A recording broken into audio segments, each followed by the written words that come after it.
join, and also is working to set up the PowerPoint so that we can learn from our two main presenters who are here today. So just a minute or two, and then we'll kick off the meeting. I did want to flag, though, that I've observed we're very lucky to be joined by quite a large number of community experts representing young people, families, young adults. So when we get underway, it would be great. I'd like to ask some of our community expertise work group organizations to perhaps introduce or to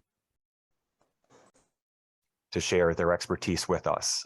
So please bear with us for another minute or two, and we'll officially kick off the meeting. Thanks.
Mark, we're ready.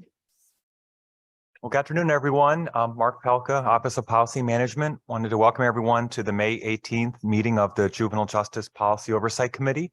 My co-chair, Representative Walker, is currently occupied with some legislative responsibilities, but may attend the meeting or if she's able to during the 90 minutes we have with one another. So stay tuned on that. But in the meantime, I'll do my best to hold down the fort. Quick meeting overview to note that we will be receiving two presentations I've been looking forward to, and I know you are as well.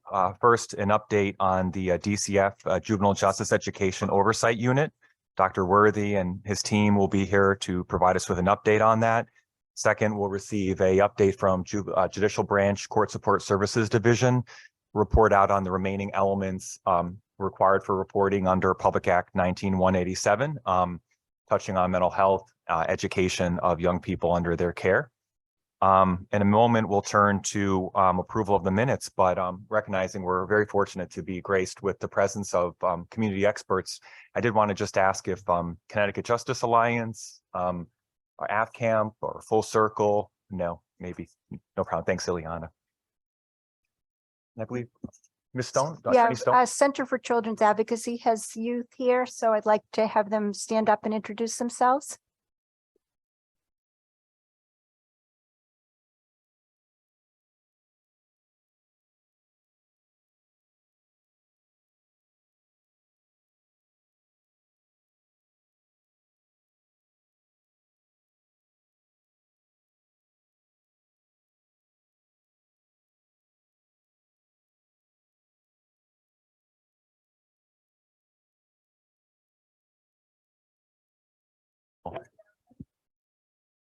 Welcome. Thank you. Ms. Rose, if you don't mind me asking, I know we're in late May, that's nearing the end of the school season. Are the two participants tending to be graduating? As you said, seniors, is this? Oh my gosh, very excited.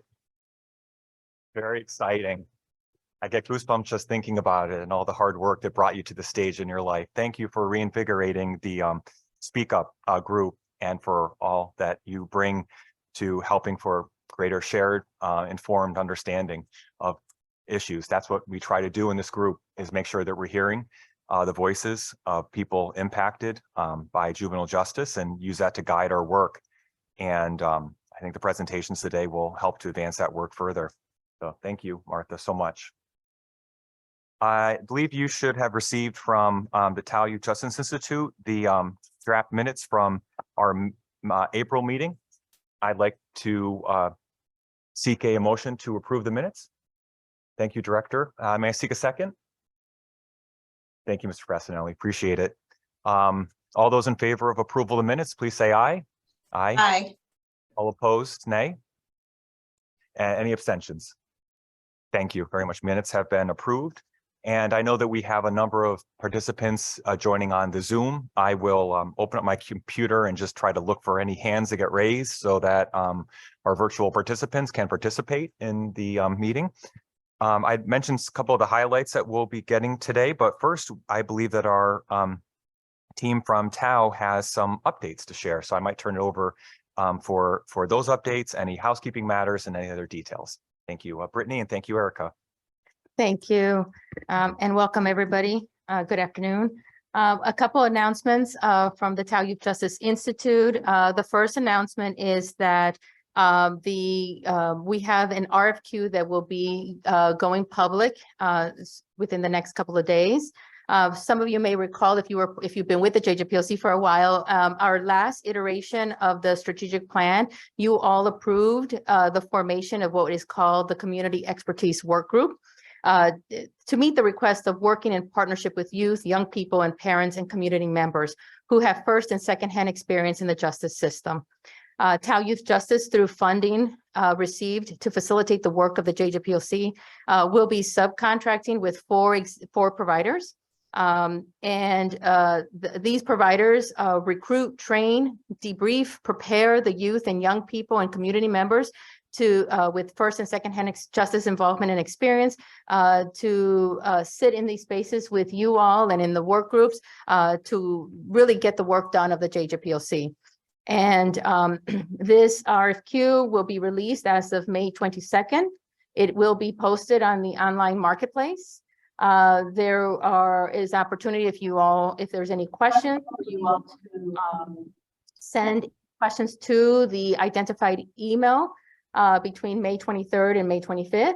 The RFQ will close as of June 9th, and we hope to make a decision. As you can see, it's a tight turnaround time on June 19th in preparation for a new start of programming on July 1st of 2023. That is all dependent on us going the process of getting our MOU process with the judicial branch. But wanted to make sure that, we had talked about this back in March when work plans were presented, and that is the plan moving forward. Second announcement is that we at the TAO are growing, which is very, very exciting. And so wanted to take a little minute from your time and from CTN as well to announce that we will be having employment opportunities at the TAO. And so if anybody is, if your network share the opportunities, you can go to our website at the TAO Youth Justice Institute website and under employment opportunities and share those out with your networks. And this is opportunities for individuals who are interested in working in policy reform. And lastly, and which impacts you all on the Juvenile Justice Committee, JJPLC committee, is that if you recall, sometime around last summer, we brought in a technical assistance provider by the name of Laura Furr. She has been working with the Community Expertise Work Group and they have been working with us in updating your JJPLC orientation manual. The last time that was updated was the last round of development of the JJPLC strategic plan almost 3 years ago. So we're in the process of updating that, and with that will come a training. So it's not necessarily a training where it's like looking at the manual and membership and so forth, but it is a crucial training. And we strongly encourage all new members of the JJPLC, which we've had new members this year, but also existing members to attend this training. It is it is an opportunity for preparing, equipping those and helping all those members to actively and meaningfully participate in the JJPLC activities and authentically engage youth and families with lived experience. A small team of the JJPOC members and community expertise work groups have been working together in developing this and updating the orientation manual and developing the training. We hope to do this training on Thursday, June 29th, from 3 to 6, and we are still trying to determine the location, but more details to come on that. And we will, at the TAO, will be sending out a invitation with an RSVP link so that we can have a head count as to who would be attending. But again, we are encouraging all new members of the JJPOC, or if you haven't attended a JJPOC training like that, and you have been a member, we strongly encourage you to attend. Thank you so much. And will the orientation manual, that's the binder that members are issued. And I know you've been working to update that. Are there any other highlights you may want to provide about? Not yet. And actually, we will be, Laura Furr and members of that subgroup who are working on it will be giving it a quick update soon as to what the details are to that. And so more to come on that.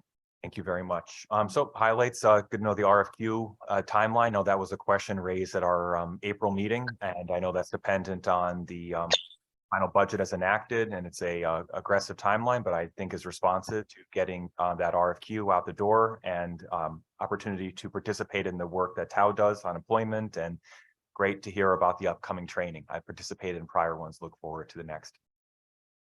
Okay. Without objection, move on to back to you, Erica. Yes. Sorry, one last, as the presenters are getting ready to present, if we will take care of your slides here, you just need to let us know to go to the next slide. Our clicker unfortunately is not working. So if you can just voice and let us know to go to the next slide. Thank you. Thank you for your flexibility, presenters. And I've been looking forward to this presentation for a while. I think a signature element of the JJPOC reforms from 2021 was was policy establishing the DCF education unit. And I think even prior to my arrival in 2019, this was work that had involved substantial resources and time and attention of the JJPOC to address the challenges of youth and out-of-home placement and concern about interruption in the progression through their educational careers, and a desire to ensure that credits be tracked and followed, that there be swift reconnections to school, despite the disruption that occurs during this period and process. And there was a search out for how best to provide that ability to kind of track and monitor and support the young people. And I applaud DCF for coming forward to take the significant work to establish that unit. And it's been something tracked very carefully by this committee in the ensuing years. And I think this will be the most robust presentation we've yet to receive because of the continued work that's occurred in DCF, but also with the judicial branch and other executive branch state agencies, local boards. So Dr. Worthy and to your entire team, thank you for making the trip here and sharing your expertise. We're looking forward to learning. Hand over to you, sir. Good afternoon, everyone. How you doing? My name is Dr. Glenn Worthy. I'm the education administrator for the Juvenile Justice Education Unit for DCF. I want to thank the committee for allowing us to come here and present our work to you all. Before I begin, I'm going to let my team members introduce themselves. Good afternoon, everyone. My name is Tina Mitchell. A little bit about my professional career. I was an educator. I've been in education for 17 years. Of those 17 years, 6 years I was in an administrative position as an assistant principal. Then for the 4 years, I was a principal. My background is in bilingual education and English as a second language. This work has resonated with me mostly because I think a lot of what the youth are going through and have their upbringing, I have a lot in common with that. I understand having to face adversity regularly and having those adults in a school system where they are there to support, believe in you, and take the time to provide guidance to someone who has faced a lot in their upbringing, has put in my heart about education, right? It has put coming to other kids and making an impact in the world with kids, providing that support, providing the perspective, and ensuring that they understand that there are opportunities and they have a chance to do big things in the world and have their own impact in the world. I want to thank you for having us here today. Good afternoon, everyone. I'm John Tarka, Assistant Superintendent, Juvenile Justice Education Unit. I'm really excited to be here. A little bit about me. I am a product of the Pittsburgh City Schools. I was an alternative high school teacher, English and social studies. I was an administrator at New Haven Adult Education Center, principal at Wilbur-Cross High School, assistant principal at Hill House, and also at ACES. My background is in alternative education, special education. And what moves me to do this work every day with such passion and purpose is growing up, I was in inner city schools in Pittsburgh, and from a very early age, I understood that I had privileges and opportunities that maybe some of my peers did not. And that work's really taken me to come here to see how we could create better opportunities for our students and young people. I know that I had a lot of second chances. So if we can do our work to create better second chances for our students, I know we've done something special. So like Tina and Dr. Worthy, really excited to be here and really excited to talk about our work. So in this slide, you see our organization, you see my two assistant superintendents, and under that, you see our pupil service specialists. And we'll talk about more about their role later in this presentation. Slide. In this presentation, we'll discuss the program that we support. Then we will share with you a detailed description of our work. In the description, we'll give you the current status of the facilities, our desired status, followed by our action steps. Finally, we will end this presentation with some recommendation for system improvement. First, let me take this time to clarify some misconceptions. A lot of our stakeholders believe that this unit have oversight on USD2, which is totally different. The programs that we support are here on this slide. 3 hardware secure for boys, which is in Bridgeport, Hartford, and in Hamden. 1 limited secure facility, Journey House, which is in Mansfield, Connecticut. 2 staff secure for boys in Hartford and Waterbury. And 1 school at Department of Corrections in Manson, and 3 community residential. Slide. As of May 11th, this is the enrollment in each facility. In Region Secure, there's 26. This is as of May 11th. Region Staff Secure, 11. Boys Therapeutic Respite and Assessment Center, 13. Intermediate Residential, there are 7. Journey House at the time is 4. At Manson Youth, there are 46 students. Slide. Our work is divided into 4 buckets, which were developed by reading previous JPOC minutes and interviewing different stakeholders. So the work is on data and academic accountability measures, high school options transition plans, creation of a network of schools to support teacher and administrators' effectiveness, and vocational training. Slide. So the first area that we're going to talk a little bit about is the data and accountability. Based on the implementation guide, it has an end stakeholders reviews. Currently, there's no way to assess student learning across all facilities. There's no consistency. There's no standardization of how this is done across all facilities in reading and math. Everyone has an assessment. It's not the same one. It doesn't measure the same things. There's no universal screener that assesses student growth from the beginning of the time in a facility to their time of release. And lastly, there's no data sharing platform currently, like a Power School. So we don't have the capability to share data between facilities or even with our LEAs. So where we want to go with this is that we have identified a universal screener that we're hoping to utilize across all facilities that will measure reading and math. The use of this universal screening and the implementation will help gather baseline data. We'll be able to plan accordingly for the students as to where they are and where they're going and where we need them to go. And lastly, we would like to implement Power School more efficiently if we're able to identify that that's what works. If they have all the means and all the resources and the platform does the things that we need it to do. What we've done so far is we've collected input from all the facility leaders to identify the screeners, see what they have in place, see what we're able to come to an agreement on, what kinds of things measure reading and math comprehension, secure funding for implementation of the STAR assessment, which is the one we've identified thus far. And we're continuing to have ongoing meetings with DCF, IT, and Power Schools to be able to explore this option of Power School and be able to see if we can use it effectively and efficiently across all facilities.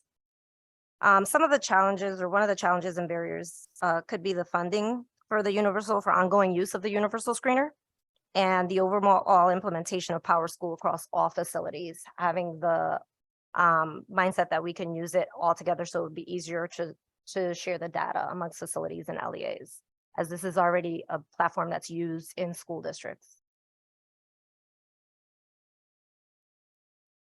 Next slide, please. This next slide talks about the high school options and transition planning. So currently there's no statewide structure to reintegrate students into their school community, into their community, and keep them consistent with their supports.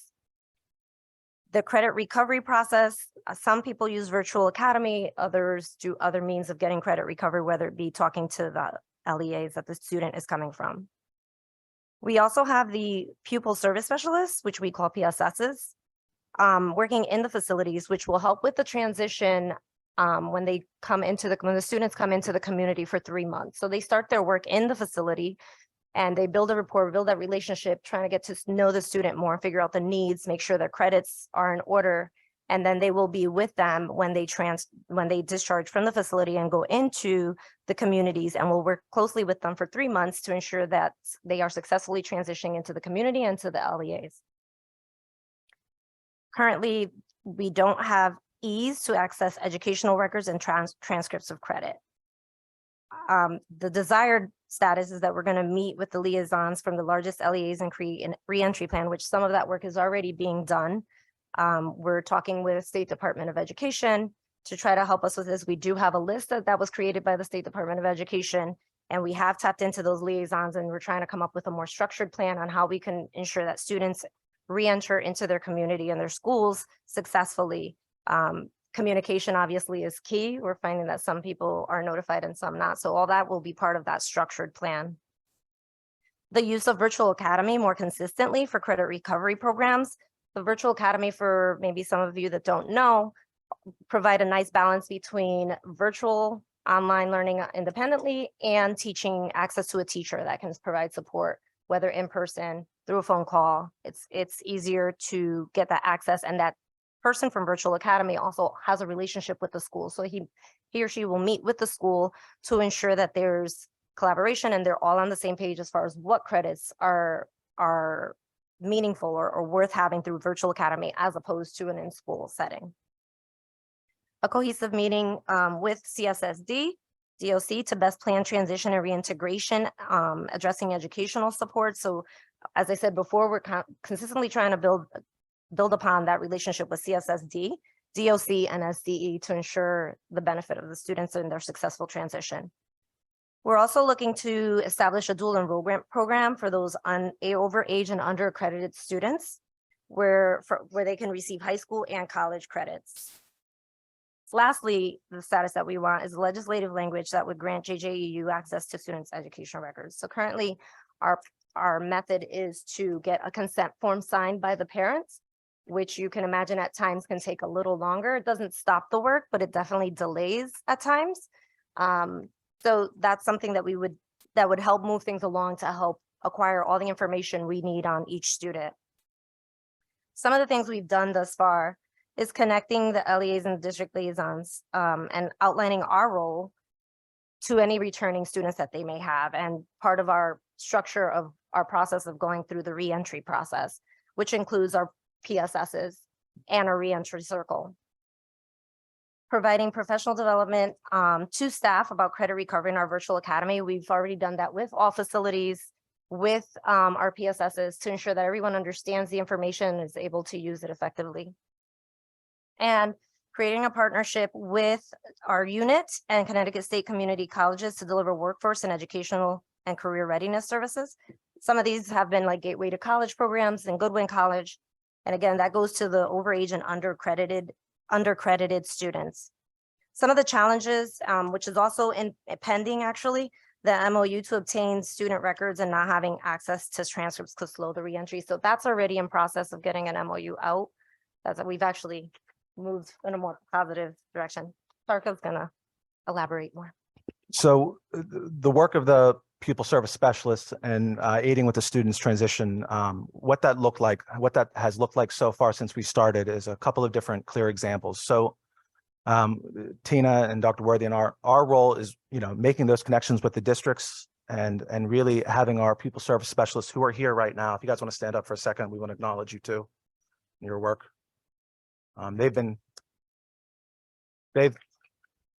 They've really been the engine for this high school transition planning with the students. They've been working with the students individually. We have one example where there was a student who was placed on a waiting list who attended a magnet school. And whenever the student was arrested and incarcerated, we did a little bit of digging and found out that his spot was not being held for him. So it was an opportunity for our unit, with the help of the pupil service specialist and the family and the student, to work with the district to ensure that that student would still be placed back in that school, that there would still be a spot held for him. And that was a good bit of advocacy on our part and our pupil service specialist to ensure that that student is going to be placed back into the school where he wanted to go to and his mother wanted to go to and that he deserved. So that's just one example. Having the conversations with the pupil service specialists in connection with the counselors and facilities and the districts and the provider leaders have helped make sure. There's another example of a special ed student who being able to advocate effectively for the type of programming that student needed most. And with having that social emotional lens, we were able to find a optimal setting for that student to get their needs met. And not only did we identify that setting, but we also worked towards that, and we were able to effectively place that student. We're happy to say that that's been a benefit to that student.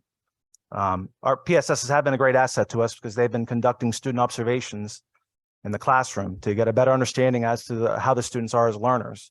In doing that, they're better able to advocate for the students specifically. They're able to work with us as former teachers and principals to better strategize ways to help students overcome their educational barriers. So connecting with the districts that have students in the juvenile justice system and knowing that there's champions of this work all over the state. We know that. We really see our role evolving in this transitional piece as we're being a conduit between the facilities and the receiving district about specific students. And as Tina said, really ensuring that there's a very clear, comprehensive reentry process to make sure that the student has a really good second chance. You go to the next slide.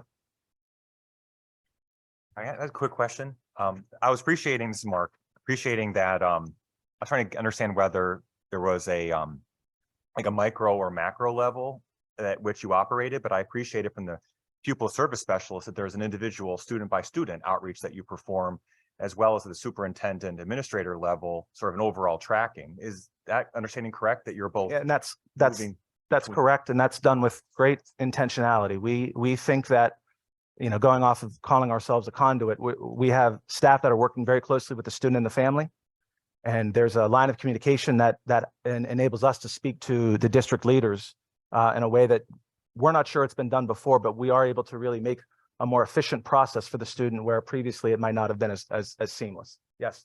That's helpful. Could you, just two quick terms, could you elaborate a bit on Power School and Virtual Academy? I had a general idea of what they were, but just so that could be clarified what those are before. Thank you. So Virtual Academy is actually through DCF as well. And it's formed in the gentleman we're working with has a caseload. He works with the students. They have a virtual aspect of it where they're online working independently. And then if he notices, he monitors their work online. And if they are having difficulties, or even if the student reaches out, because they have that opportunity as well. If they're already in the community, he can go and meet them in the community somewhere once a week and provide that teaching support, because he is a teacher. So he's able to teach and provide that support to move on and continue to be able to work. If they're in the facility, he still will visit the facility and provide the work that way. So there's still that in-person piece to it. That's how the program is run right now. Power School, it's a platform right now that most schools in Connecticut use. That's where they keep their attendance, their enrollments, demographics, any suspension, discipline reports. Every district uses it differently, but essentially that's what it does. Because it's already being used amongst all the school districts, it just made more sense that we would try to incorporate it into our work for the sharing of records purposes. Because it's an organization and school communities, and each school community has a different Power School. That's the piece where we're trying to figure out and work with Power School in our IT department to see if we can have it kind of perform what we need it to perform for us, the functions. Very helpful. May I ask one last question on this round? Is that in the absence of being able to access school records, how are you and other information? Sounds like there's not a seamless flow of information, but could you explain a bit about how you've established some data tracking efforts in that kind of fractured landscape and at all? So there's no shortcut. Our pupil service specialists are, they know that getting the parental consent first, and the parents and the guardians and the families having an understanding as to our role. So we've created information sheets in English and Spanish to make sure that they're accessible so the families can reference them, and getting the consent forms first from the families, and then from there going to the LEAs, explaining our role, the newness of it, and addressing any confusion that there might be, and getting those records from the school district, because we know that in order to best advocate and best work on behalf of the students, we have to have access to those records. So with the help, with the guidance of Dr. Worthy, Tina and I have developed a timeline of things so our PSSs understand the sense of productive urgency to get that information as soon as possible, to make sure that we have a tangible records that speak to the oversight that we're tasked with having. So until we have that seamless process, we go into the community and get that information and make contact with the districts so they understand our role. Thank you, John. Thank you, Tina. I appreciate your help. Sorry for the interruption. Thank you. Next slide, please. Okay, create a network. Thank you. So this slide's about creating a network of school and supporting teachers and administrative effectiveness. This is really where we get to fix our lens on instruction and student learning, and seeing how our unit can best support the ways of teaching our students. Currently, our unit meets with the network educational providers via Teams. So all of our network leaders and our facilities that we're tasked with providing oversight, we meet once a month and we discuss different things, educational supports, problems of practice, sharing different resources that we think might be relevant and helpful to them. That's been that's been a current status. It's also a desired status. It's something we want to continue to build off of, is having those network conversations where people can talk about different challenges they might be facing and how to overcome them collectively. So that's been a real benefit. It's strengthened our network considerably, that now we're at the point where some of our leaders can, when we have that meeting, we make sure we create space and time for them to talk about some of the unique challenges they face. And that's been a benefit to them. Another example, our current status is that we're having these learning walks, and the learning walks is a really great example of how this can work as a real collaboration.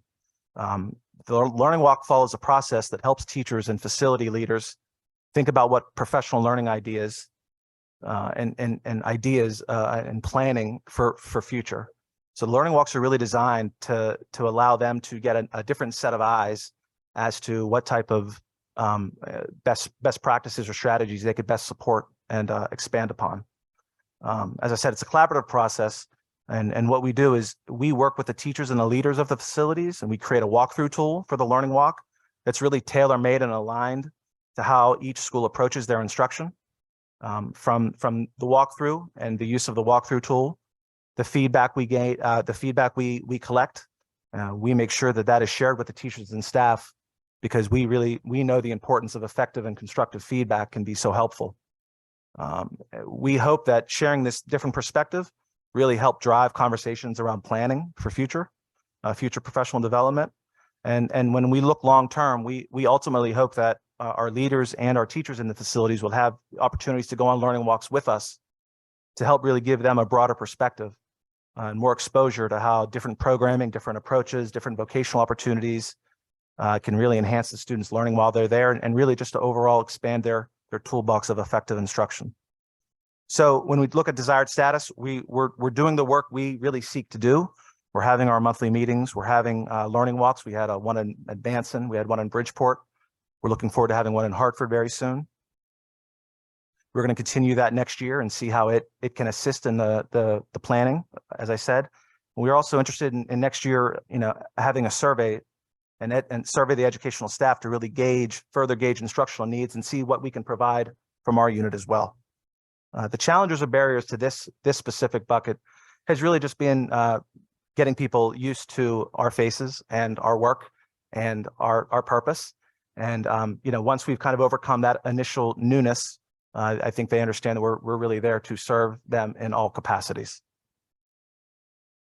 Next slide. So the vocational training is really about the development of vocational programming across all of the facilities, and what our unit can do to really support this further development. We know there are really good vocational systems in place already, and our work in this unit is really to make sure that we can create more of those equitable and accessible opportunities for all of our students, no matter where they're placed. So Dr. Worthy will talk a little bit about the partnerships with junior colleges and industry certified professionals. Our unit is looking at broadly how we can provide these opportunities we spoke about. And then furthermore, it's more than that. It's then linking them with a clear vocational path upon release. It's not enough to just teach the students in the facilities. We want to make sure that they're propelled to do that vocational work to really make sure that they're not in this situation again. So much like the concept of network alignment from the previous slide, we've learned how innovative and resourceful the providers have been with these opportunities that they've created, and seeing how we could expand that, exposing our students to different trades, seeing how we can create portfolio of student certifications. We know this facet is key to a successful life after the students are released. Dr. Worthy? Thanks, John. I think I'm gonna do it this way. I think I'm gonna tell a story. I think anyone who works with kids, whether you're a teacher or working in a community, have this one kid in mind who drives us, right? So I'm gonna name my student Michael, since we're in a public forum. Michael, and I'm sorry, because you were right next to me. I apologize. I apologize.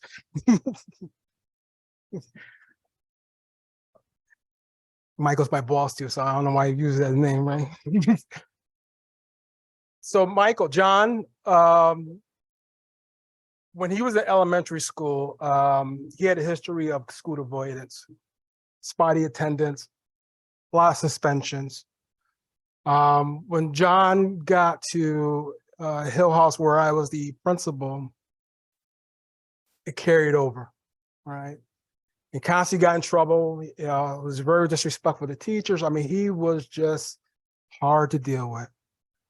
And unfortunately, as the principal, I'm not proud of this, but I suspended him a few times, right? And every time I suspend him, I bring mom in, and the first time I suspended him, mom understood. The second time I suspended him, mom was not happy with me, and she let me know that. And so after mom berated me, I said, I'll see you when he gets back. So when John returned back to school, New Haven's just started a program called Gateway to College. And what it was is for kids who are over age and unaccredited. And obviously, he had no credits.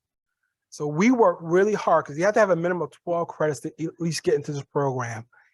We worked really hard with him to get those 12 credits. And let me back up. When he came back and I did my conversation with him to regain him back into the building, I talk about this Gateway to College program. And I said, you might want to think about it. He was kind of hesitant.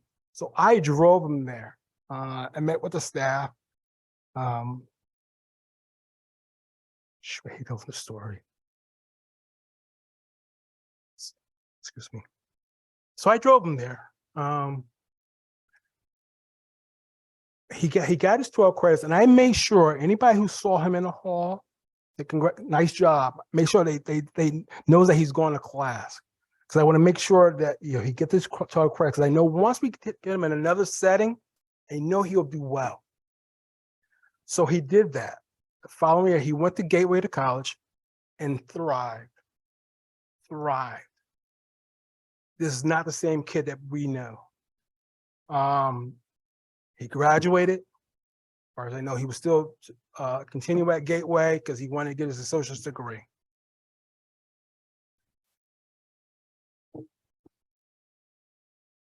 So those are examples that stays with me about kids, right? That they needed somebody in their corner all the time.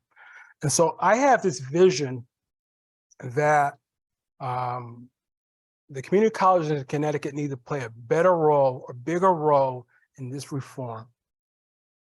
They have access to credentials that help support kids even while they're there. And so I've been working really hard with this, having conversation, at least with Gateway, just do a pilot starting at Manson and see how that works. I am like so sold on this. And I don't have data to back it up, but I can imagine that when kids leave our facilities, right, their transition is not always positive, right? Let's be honest, some principals can deal with kids and some principals struggle.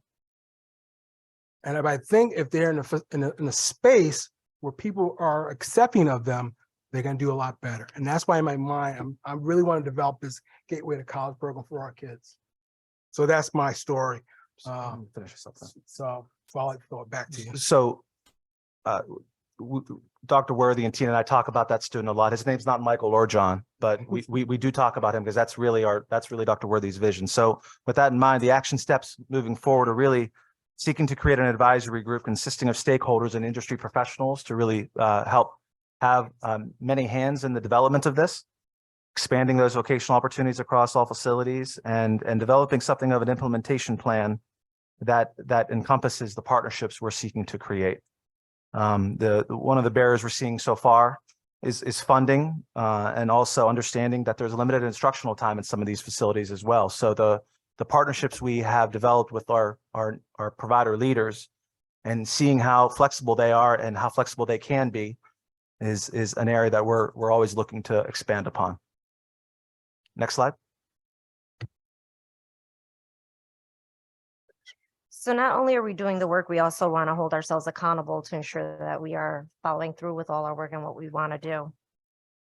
We have broken it down into 5 categories, which is learning gains, K-12 outcomes, educational quality, post K-12 outcomes, and transitions. And under that, there are a variety of things that we are going to be documenting and taking into consideration, ensuring that we are holding our unit accountable and we're getting the work done the way it needs to get done.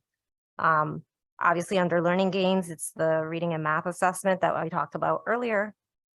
K-12 outcomes, we're going to be looking at different things such as attendance, credit attainment, graduation, and industry certifications.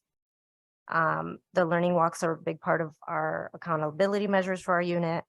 We would like to get to a point where we're doing student surveys, professional development, and progress monitoring that professional development within the facilities and within the unit. Ensure that we're monitoring special ed students and that they're meeting their IP goals and objectives while they're in the facilities, and supporting that when they transition out.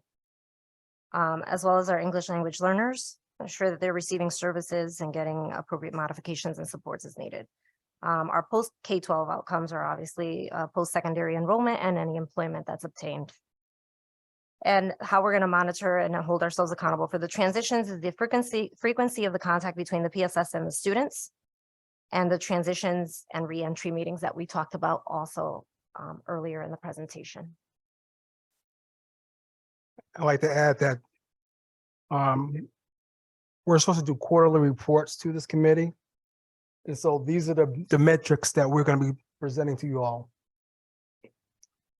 Next slide, please.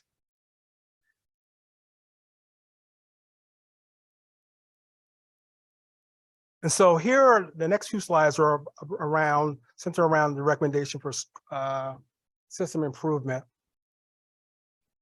I just talked about creating a partnership with our Connecticut State Community College, and I gave, I think, hopefully a strong rationale and reasoning behind this. Next slide. The next one is having a partnership with the Connecticut Technical High School. I strongly feel that our kids should have a place, if desired, to be in the technical high school.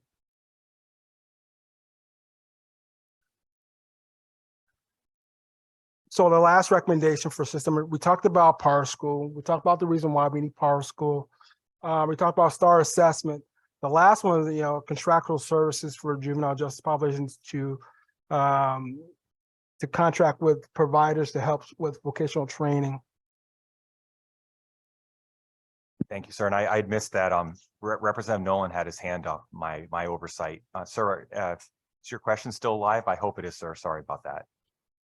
How you doing? I'm sorry, we're over in session and we're back and forth and we're trying to pay attention, but at the same time, we're running out the door to go upstairs to listen also. And I just was curious in regards to the amount of children that we're talking about in regards to being covered in the facilities. Thank you for joining us. Stated in the last slide is 153 at this time, as of May 11th, actually. As of, I'm sorry, May 11th? Yes, sir. Okay. All right. And Representative, I don't know if it'd be worth adding, maybe you could mention, John, the facilities that they're located. It runs from, it looks like CSSD, DOC facilities. I don't know if anything else you might want to add, but. I'm sorry, do you want me to? Slide 3 in the presentation, it provides a breakout, which might be helpful to the representative. Yes, thank you, Mark.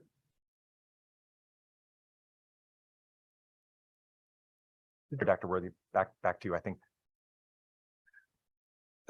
So we're now at the question phase of our presentation. Very good. Again, thank you for allowing us to present in front of you.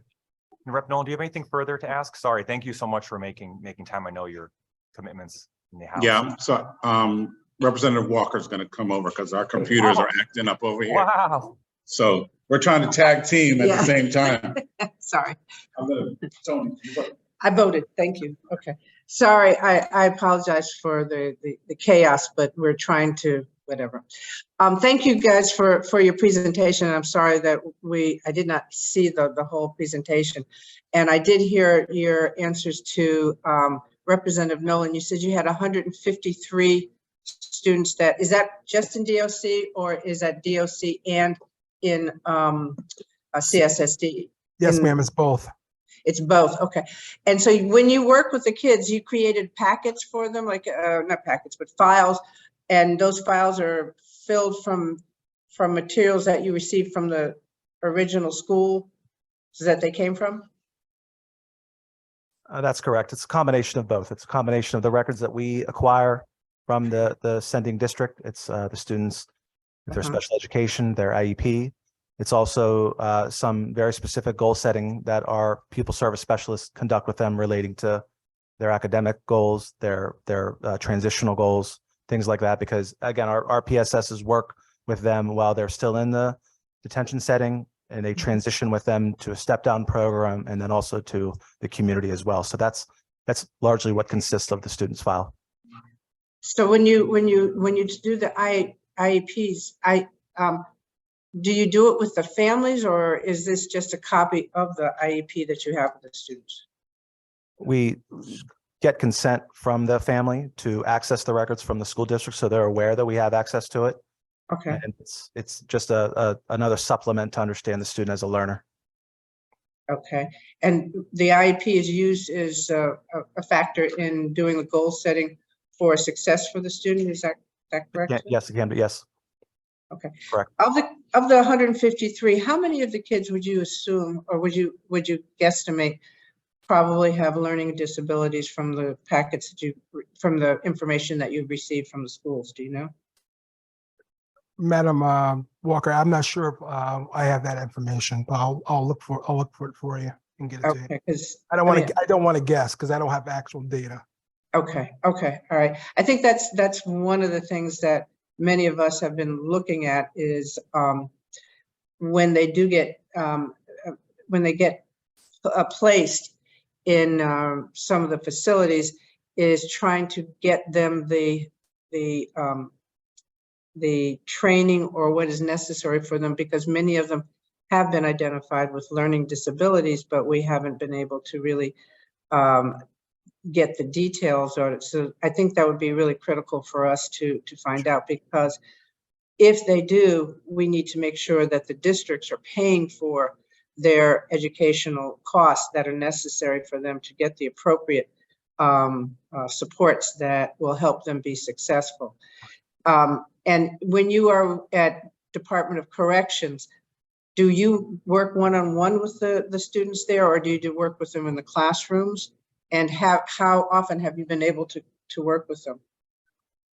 So our people service specialists who work at Manson meet with students in high school age who have an upcoming court release or an upcoming court date and a low bond amount, because we've identified those as two key data points to understand which students would probably need the most imminent supports as they re-enter their community. So we work with the unsentenced students at Manson, because the sentenced students are going to be there for a longer period of time. So by working with the unsentenced students at Manson, they are able to really make those connections with the districts that have that responsibility, as you spoke of. Currently, our people service specialists meet with those students individually in the visiting room at Manson twice a week. So Okay. they're there, and that's been a nice bit of collaboration between the deputy warden, the principal, the counselor, and of course our people service specialists as well.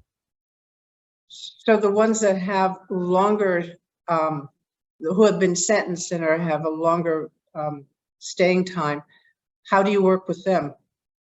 As those students get closer to their sentence, the end of their sentence, we want to make sure that months in advance we've developed a reentry plan for them as well. Make sure that they have a clear focus in mind as well. We also know that right now there's two PSSs working at Manson. We want to make sure that we have enough staff available to meet the needs of all those students. None of us have an easy time thinking that we have to pick and choose. We want to make sure that we provide those supports to all students. But back to the original question, the sentenced students, as months leading up to their release date, we want to make sure that we provide those transitional supports for them as well.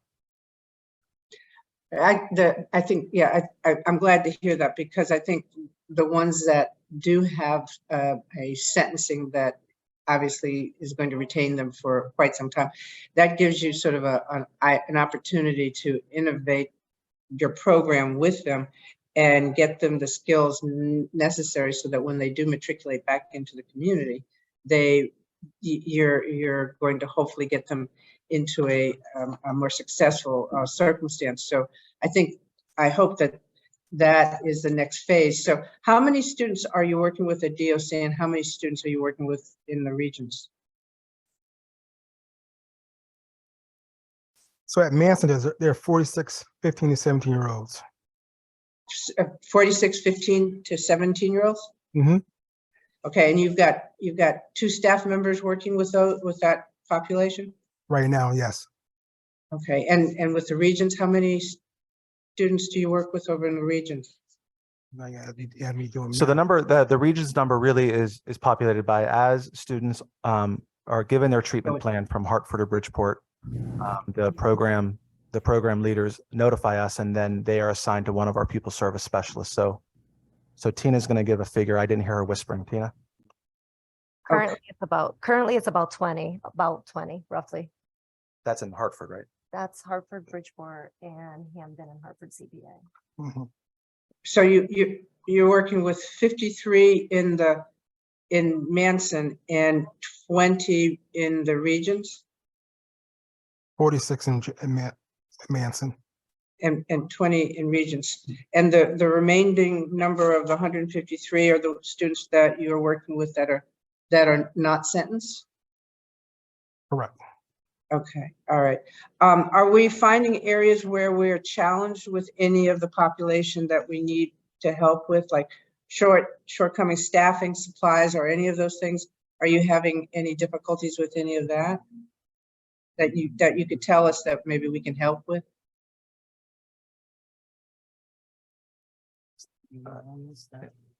I think as we continue to build our unit and finding really highly qualified and motivated people is really going to be a challenge.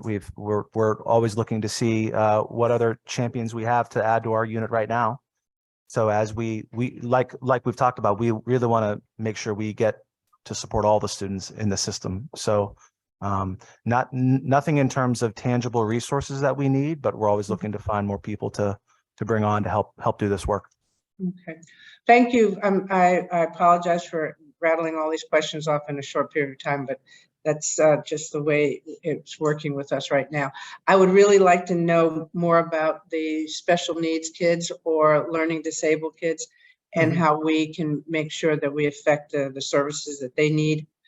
We've been told that a large population of them have them, and if they have not been identified by their district, I think we would depend on you guys to identify that need for them so that we can get the districts to do their job with helping us first identify some of their needs and then be able to get the funding for it, because that is by law, that is their responsibility. So thank you very much. And thank you, Mr. Chair, for allowing me to jump in for a hot second. Thank you. Thank you, Madam Chair. Feels like old times with virtual participation. Great to see. Glad you're here, Madam. We have probably time for two more questions. The Child Advocate has one, and one came in during the chat, and then we do need to transition to our presentation from CSSD. So, Sarah, to you. So I had 4, but I'm gonna crunch it down. Of course, one was a tiny, quick one. Can you hear me? It's on. I'll just lean in. I'm going to piggyback on Representative Walker's question about resource analysis. I think, and I think you answered that partially, but I think from my perspective, one of the questions is, have you, and I didn't see it in the PowerPoint, like how are you analyzing the adequacy of resources in the settings themselves, teachers, educational curriculum materials, substitute teacher availability? Like my understanding is, and correct me if I'm wrong, from the DOC, that there are no substitute teachers, for example, at NYI. Do you have are you doing a resource analysis or a barriers analysis around what is currently available? And then I'm just going to throw in my last question, which was any plan around how to incorporate the 18 to 21-year-old students into the work of your unit? Thank you for the question, Ms. Egan. We have not done an analysis on the needs of the facilities right now. Been doing classroom observations, looking at instruction at this point. To answer your other question around, the 18-year-olds. Yeah. So the three of us been debating about this back and forth, to be honest with you. The issue is right now we only have 7 people service specialists. And so there's a lot of those kids who are 15 to 17 years old. But we do plan at some point trying to figure that piece out. But right now, as far as staffing goes, we don't have enough bodies to deal with everyone at this time. Yeah. Thank you, sir. And the question that came in from the chat, Doctor, is the age breakdown of children in the facilities. Do you happen to have that, or a general figure? It could be complex or by each facility or overall, but the question came in, and any assistance you can provide on age distribution would be helpful. I don't have that data with me right now. The only thing I have is from Manson was 15 to 17-year-old. Yeah, that's the only thing I had. Okay, thank you, sir. As you can see, so many more questions and interest in the work that you're doing with the young people. Look forward to having you back. I know it won't be before long. We ask for greater insight. Thank you to you and to Lisa and John and the pupil specialists. It was so great that you made the trip in so we could recognize your work.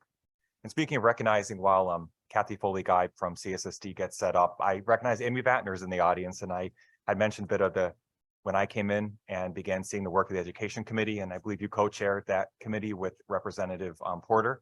So I want to acknowledge you for your hard work that contributed to the creation of this unit. So sorry I didn't recognize you earlier, but glad you're here.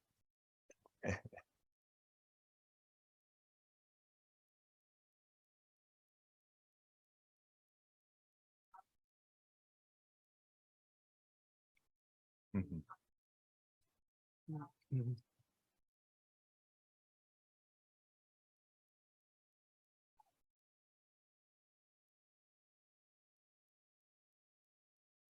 Thank you. Hopefully they receive the update and also look back at the progress and then look ahead to the future. So thank you for sharing that insight, madam. Thank you. Okay, the child advocate's going to double check. Great. Thank you so much for your flexibility. We had AV issues in the beginning and then a presentation that generated a lot of discussion and question. We're lucky to be joined by Deputy Director Kathy Foley-Guide, Judicial Branch CSSD. I'll turn to you and thank you for your flexibility. No problem. My pleasure. Thank you. It's good to see all of you. I'm here to provide an annual update on the conditions of confinement for the pretrial population that we have in the juvenile justice system. So these are the children who are being held at the Bridgeport or Hartford residential centers while their case is pending before the court. In the legislation, it did speak about having these reports made from 2019 on.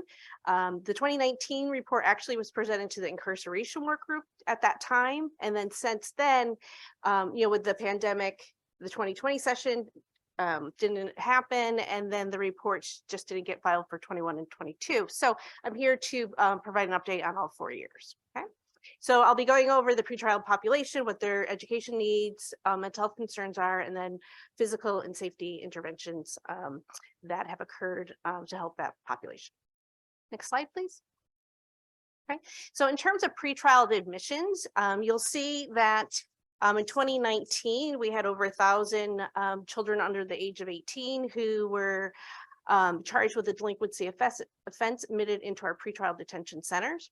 You see that number drop as the pandemic hit in 2020 and 2021 in particular.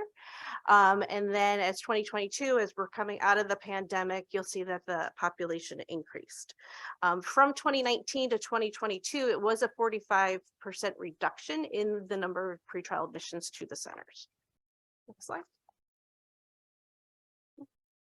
So in terms of the actual number of unique juveniles, so that would be unique individuals who were admitted during those years, you'll see that there's about a 33% drop between 2019 and 2022, right? With the biggest drop being in 2021, largely due to the pandemic. For those years as well, you'll see that our breakdown for female and male has sort of flip-flopped from 2019 to 2022. In 2019, about 17% of the admissions were for females, for girls, and that was about 17% of the population. That was reduced to 13% of the population in 2022, whereas the males, it was flip-flopped. They made up 83% of the population in 2019 and 87% in 2022. And that's a big, actually, it's a big improvement in the system. If you're looking at it from a gender responsive lens, traditionally females had been about 30% of the population in the pretrial centers. And so this is a significant decline that they're well under 20%. Next slide, please. Okay. In terms of unique juveniles, according to race and ethnicity, you'll see each year broken out by white, black, other, and then Hispanic. So Hispanic in our data system is considered ethnicity. Okay, so you'll see that when you add up the numbers, they're not gonna, if you did it by percentage, it's not gonna add up to 100% because we have both race and ethnicity numbers in there. You'll see between 2019 and 2022 that the percentage of whites has decreased while the percentage of blacks has increased. And that was about a 5% decrease for whites and a 7% increase for blacks. In terms of Hispanics from 2019 to 2022, we see about a 10 percentage point decrease from 37% to 27% in 2022. And then the other category includes either unknown race or ethnicity or Asians, Pacific Islanders, or Alaskan and Native Americans. Okay. In terms of our average daily population, we've seen a 25% decrease in that population on any given day. And again, this is just for the pretrial population. It does not include the region's population that is in Hartford and Bridgeport as well. But that is a 45% decrease over the 4-year period.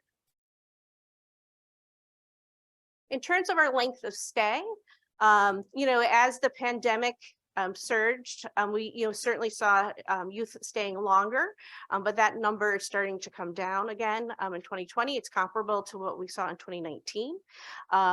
But as a whole, those years do show a significant increase from years ago when we had about 11 or 12-day average. And a lot of that has to do with the fact that now that the juvenile justice statutes were changed and the court process was changed back in July of 2018 to accommodate those children whose cases were disposed to secure confinement or secure treatment. The court process was changed as well. And so there's additional evaluations that occurred during that process, as well as additional other considerations. And so we do see the length of stay on the pretrial side a bit longer. But I don't think it's time that is wasted. I think it's time well spent. And the information the court is receiving is actually more informative than it had been in the past. In terms of the education needs of the population, so this is relaying by admissions, by the number of admissions in the calendar year. Those children who are identified through our electronic medical record system as having an intellectual concern. And how that is determined, because when they're coming in pretrial, we don't have records of any kind unless they've been with us before. So we don't have ready access to any school information or medical information. And so when our mental health consultant, our licensed mental health professional meets with the child and does an assessment, they'll gauge, for the lack of a better word, but they'll make a determination if they think there's any kind of intellectual problem or that they're below average in intelligence. And so you'll see that those percentages, vary quite a bit. But you'll see the most significant year, and this is a trend through the rest of the slides, is that of 2021, where we have the most acuity across multiple measures for the population, which I think is reflective of what happened after the 2020 highlight of the pandemic. And we had kids returning to schools and returning to a more normal social life. But you'll see it also in the Department of Public Health's study of the school population in Connecticut for 2021, a significant increase in kids expressing sadness, loneliness, suicidal ideation, and really greater need than they certainly had before the pandemic. And that is reflected here also in this population. Next slide. Okay. In terms of education status at admission, part of our intake process does ask both the child and the parent if the child is identified as special ed student. And so this would be an official designation by the local school district. And so you'll see the percentages by student report versus parent report. The parents, tend to be a more accurate reporter. I don't know, what the reason is for less students reporting it. If it's, they aren't aware or they're just not comfortable admitting that. But you'll see that, there is a significant portion of the children who are admitted who are represented in the special education category. And I suspect, quite honestly, that those percentages are lower than what is the true need of the population. Next slide, please. In terms of school engagement, the way we measured that is looking at when a child comes in, again, during our intake process, we ask, have you ever been expelled or have you ever been suspended? And you'll see for this population that there's significant, involvement in a lack of school engagement, which is represented by expulsion and suspension. But you'll see, again, the 2021 population has the greatest acuity out of all of the populations for those 4 years. Next slide, please. Okay. So this is a count of how many children who are in the centers who needed an interpreter in order to, be able to engage in the school, be able to engage successfully with staff. But particularly, for legal proceedings, they would definitely need an interpreter, and an interpreter would be assigned. So that 4% in 2021 actually represents 15 of the children. And then in 2020, it was 8 children. and the other 2 years it was less than 5 children. So it's not a great number of children, but when a child doesn't understand English, it's a great need for them, right? You know, and staff in the school do a lot to work with those individual children to try to help them with their English while they're with us. And hopefully they make progress in that area before they're discharged. Okay. In terms of mental health concerns for this population, this again comes out of our electronic medical record.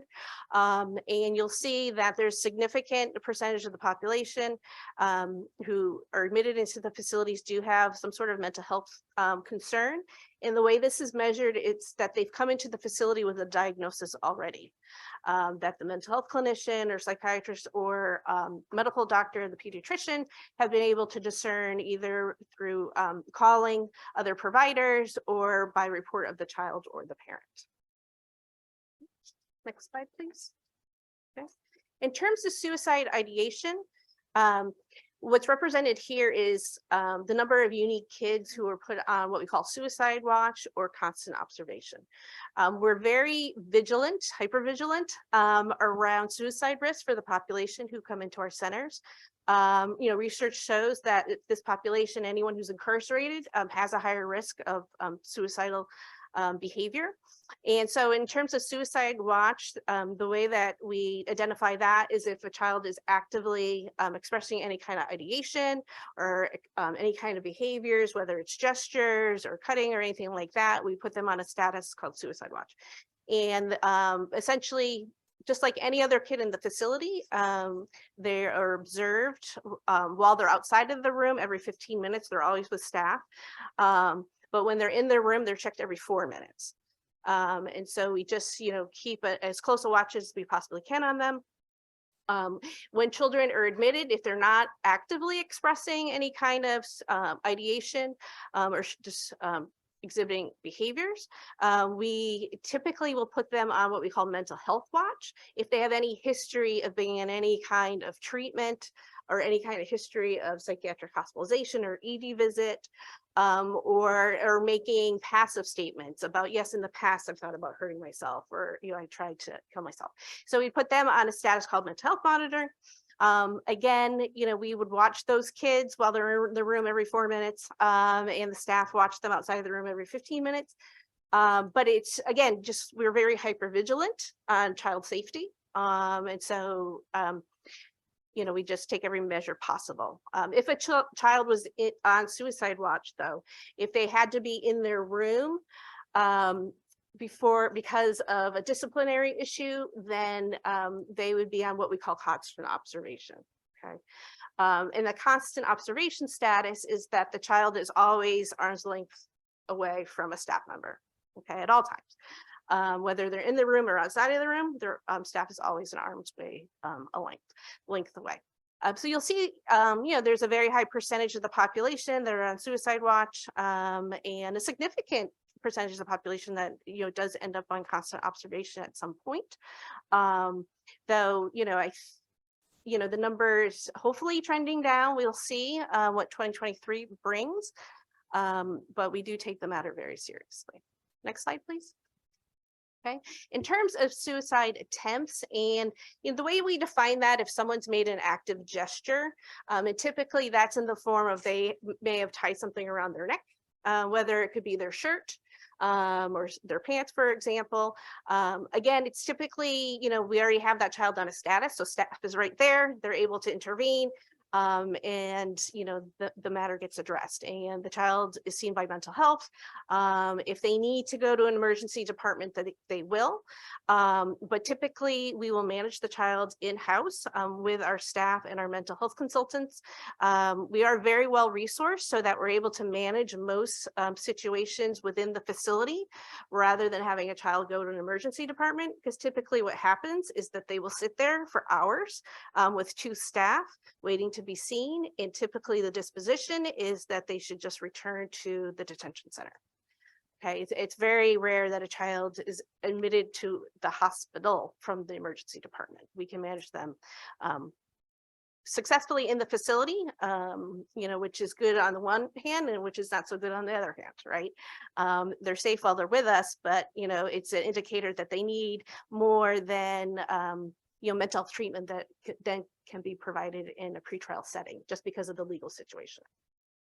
But the number is low, fortunately, but we do want to see that at 0 every year. Next slide, please.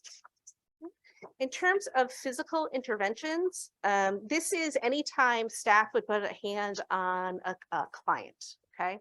So this could be anything from just sort of putting a hand on the shoulder of a youth to guide them along, or if they're getting agitated, maybe getting in front of them and just putting the hands out so they don't move further or go after someone, to a restraint that could involve, very much hands-on, restraint technique, and maybe even possibly ending up on the floor and multiple staff being involved.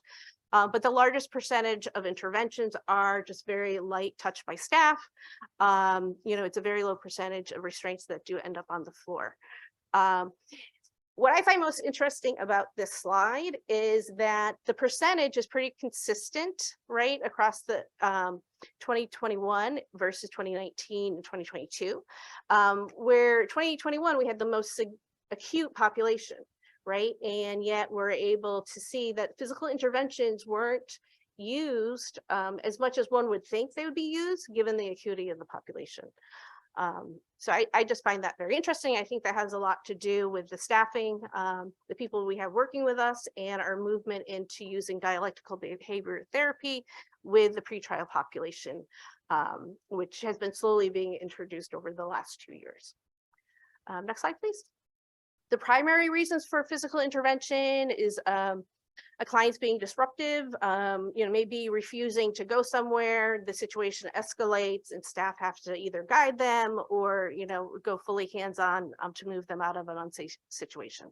The next largest percentage of cases is a student assaults another peer, right? And that's just sort of something that happens out of the blue versus fighting where you have multiple kids who may end up in a fight, or two people who are engaged in a fight simultaneously at the same time going after each other. Next slide, please.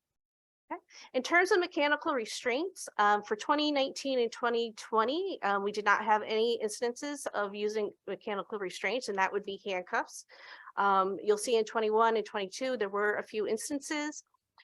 Because we do not use prone restraints, sometimes we do need to use mechanical restraints when a child is completely out of control and staff have been working with that child trying to restrain them for a significant period of time, typically. And it's just very clear that that's not safe for the kid, it's not safe for the staff. And putting on the shackles actually calms the situation down pretty quickly, and then they can proceed to letting the child cool off and then going back to their room. So it's very infrequent, but it does happen on occasion. Next slide. Okay.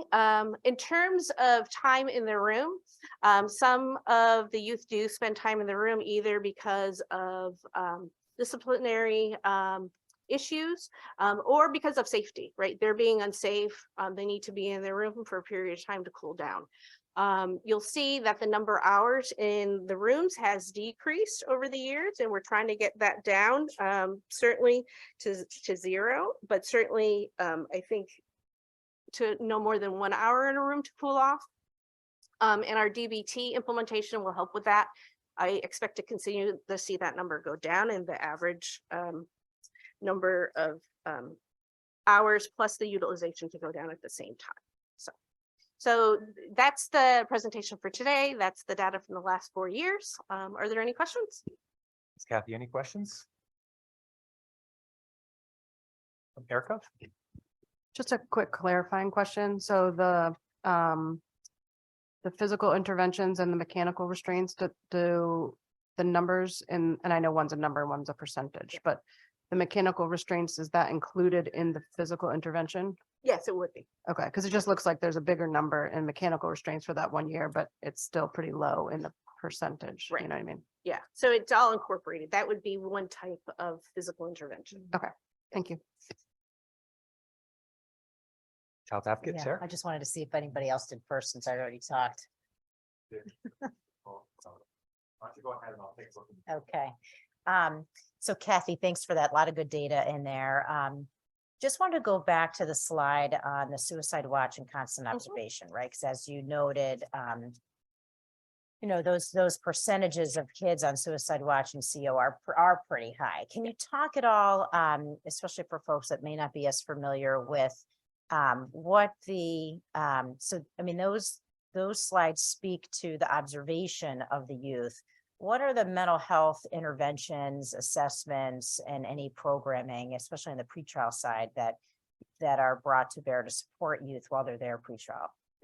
So for screening, we do the Columbia Suicide Risk Assessment, and that is done on admission, but it's also done per policy every opportunity actually that we have to revisit that issue with the child, right? So some of it is on a schedule of so many days, but other times it's any time that a child is expressing, voicing certain concerns or behavior as such, staff will do that screen with them again. We've implemented an environment where it's safe to talk about not feeling safe. And that if you're feeling like you're going to hurt yourself, speak up and tell someone, and someone's going to ask you about that, right? So we really try to promote that kind of a safe environment. In terms of intervention, we have licensed mental health clinicians at the facility. We're very robustly staffed, so they're there on first and second shift. So they'll be meeting with the child. Staff will be putting them, depending on the situation, will be putting them on certain staff or certain status. If the clinician's there, the clinician will come and see the child. If it's after hours, then the clinician will be called, or it's a psychiatrist, to notify them of the status, to confirm that that's appropriate. Or if for some reason someone thought a child should be taken off and maybe the clinician just didn't get to them that day, they could call them and see, is it okay to take them off that status? So there is a lot of clinical intervention from that perspective. We also have psychiatrists that are see particular kids that are triaged by the mental health clinicians for psychiatry. We have what we call classification and program officers, who essentially are counselors in the facility, who work with the kids more informally than a licensed mental health clinician would. But are there also to provide counseling support, to be a resource to a child who might be having issues with other kids on the unit, or maybe not liking a particular staff that day. They could go and talk to their classification program officer and get some support that way.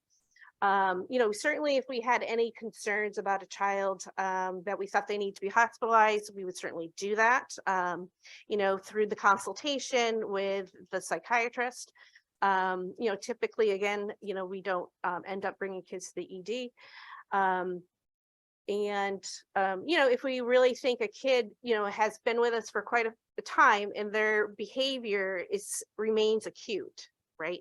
And they're not responding to the various interventions and programs that we do have, then we will be actively working with probation, sometimes the court, and local hospitals, as well as Solnet Psychiatric Center, Solnet South, to have that child hospitalized if they need to be evaluated. Or if it's more of a matter of this child has been evaluated a lot, people know what the issues are, but they need to be in a treatment facility, then we'll be very actively trying to push for a resolution so that that child can access the right treatment in a more timely manner than the normal course of business. Hopefully that answers. Yeah, that is helpful. Just one last thought is, and I think we've talked about this before, but and this is not for today's, what you were asked to present on for today, but it would be useful to have data on connection to care for youth that leave detention, particularly given, right, the data you're presenting on prevalence rates of mental health treatment needs and how many are connected to care within 7 days of discharge and within 30 days of discharge. So I know you had mentioned at one point that was something you all were working on. I think that would be useful to see at some point. Yeah, so we continuously work on our data development. And there's certain things that we are able to track. So if there are contracted services, we can tell if they've been connected in the time frame that's occurred. If it's another service outside of our continuum, but through the typical community behavioral health system, we, don't have that necessarily in our data system, but we're, continually trying to improve that so we can capture that kind of data. So we'll meet internally, see what kind of data we can provide at the 7 and 30-day mark. Certainly for the pretrial population, which is, different than the children who have been admitted to the Regions programs for secure treatment. Okay, so their discharge would be very different, and their information would look different. But again, we are continuing to develop that data as well, so we can report it to you. Thank you, Kathy. We had a question come in from the House Minority Leaders designee in the chat, asking about whether there are any staff injuries associated with the application of mechanical restraints. Not sure if you had that information on hand. Typically staff are not injured because they're putting on mechanical restraints. Staff do get injured if a physical restraint land, where they and the child may land on the floor, right? Sometimes there's injuries that occur that way to the staff or to the child. And that's typically because they're landing. It's a very quick kind of situation. The ground is hard, right? So you'll see staff injuries for that sometimes. But we do everything we can to try to make sure that doesn't happen. We can't always avoid it just because of physical momentum.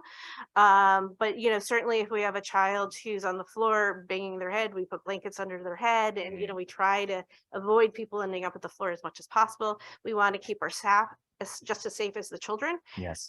So it's really in our interest to try to avoid physical intervention as much as possible. So our first line of defense is verbal de-escalation.